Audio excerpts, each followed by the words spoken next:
Hi, welcome to Medical Health Institute. We are excited about your journey with us.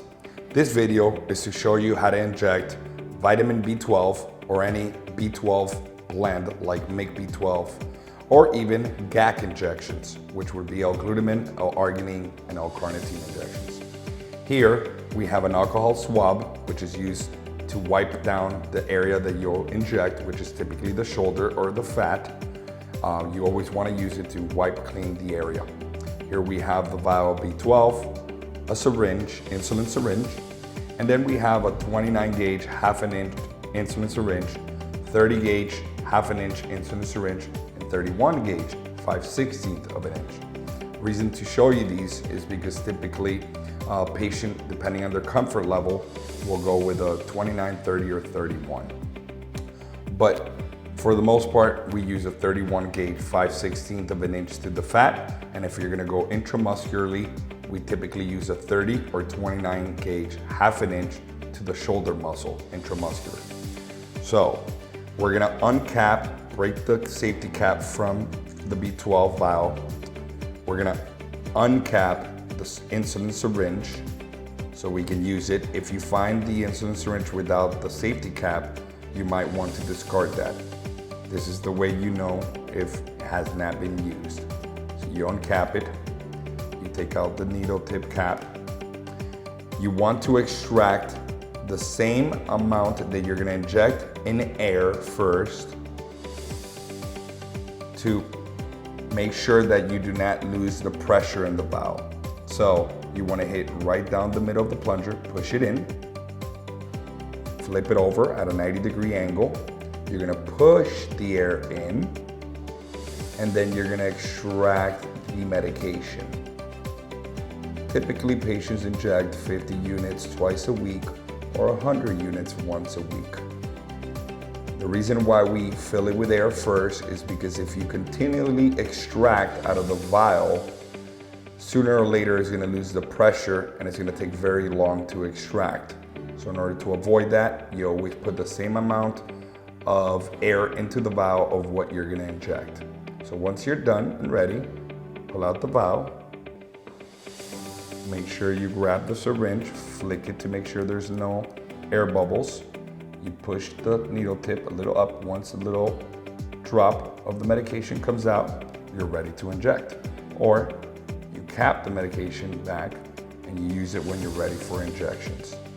Once you're done with the injection, put the cap back on and you will discard it into a sharps container.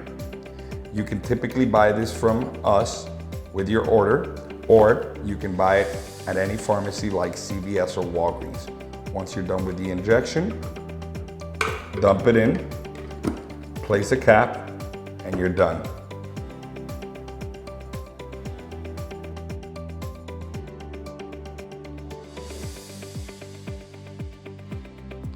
You clean the air around the belly button.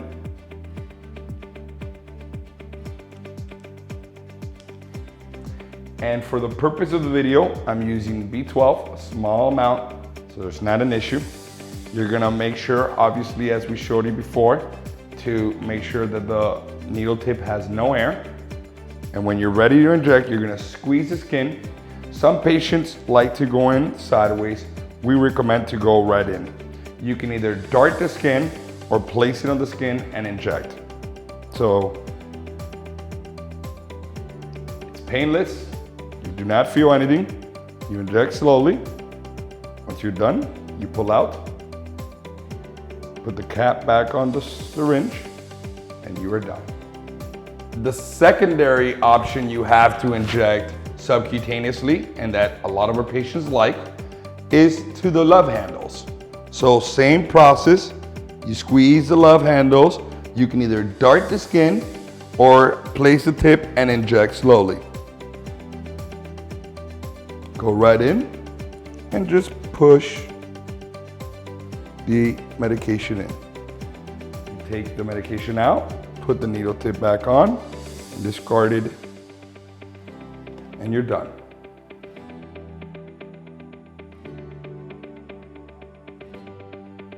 For intramuscular injections, always start off by cleaning the area with an alcohol swab.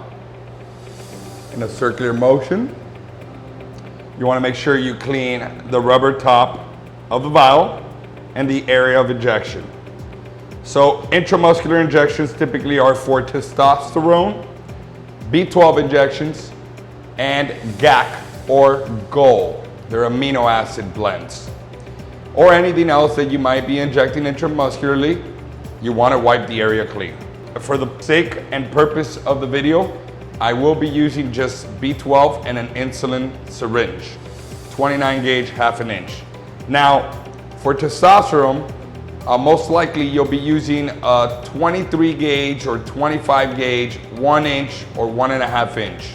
Or the optional way of doing it, if you're pretty lean, can be done with a 29 gauge, with the one that I'm gonna use right now. So, take off the cap. Before you inject the shoulder, you want to place your index finger right at the bony part of the shoulder, and from there, bring 3 fingers down until you find basically the mid part, the most chunky part of the shoulder, right around the middle. You will grab the syringe. You can either dart the skin or push it in. No pain, nothing. And then slowly, with your index, or depending on what you're comfortable with, you push the plunger down.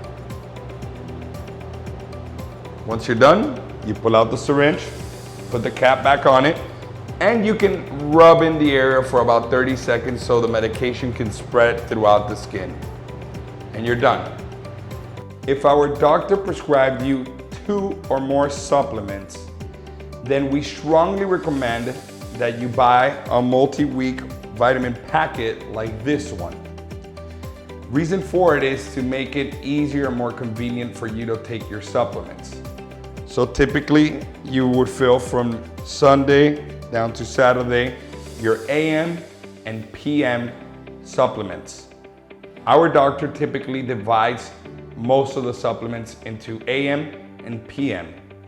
Or some like magnesium, he would only tell you to take it PM. But we strongly suggest that you buy one of these multivitamin weekly packets. So once you have your multi-week vitamin packet, and let's say the doctor prescribed you 4 capsules of a certain supplement and he told you to take them 2 AM and 2 PM, then we recommend when you have your supplement vial, get a Sharpie pen and mark down basically how many you're taking per day. In this case, it would be 4. And then you would place AM and PM.